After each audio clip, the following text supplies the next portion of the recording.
And I looked between these two soldiers who were kind of blocking us off from the rest of the hallway, and there were these three or four guys, one of whom was just looking at me with this incredible intensity.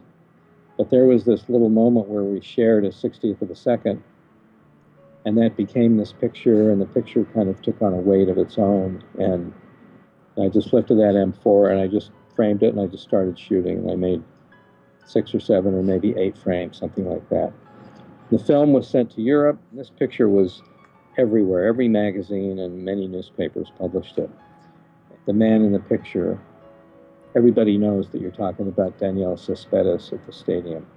But I suspect the fact that it became so widely published was maybe one of the reasons that they released him after 7 weeks. I was one of the first journalists to arrive back in Chile in 1973 with a charter plane of foreign press after the coup d'etat, which Salvador Allende and took his own life the morning of the coup.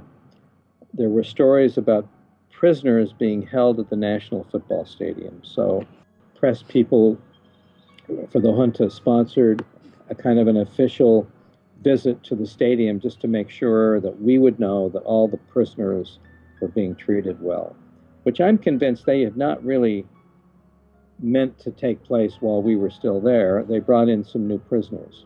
I think they pretty much thought the press would already be gone. You know, it brings a heavy amount of weight to someone to be that person in an iconic picture.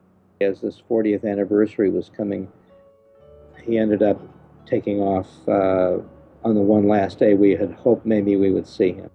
And I think he finally just decided it was too much and he just didn't want it. There can be a moment when a photograph almost transcends the public moment and becomes something very private within that space. I would love to be able to take a picture of him, but more importantly, I'd love to just shake his hand. This trip, at least, that didn't happen.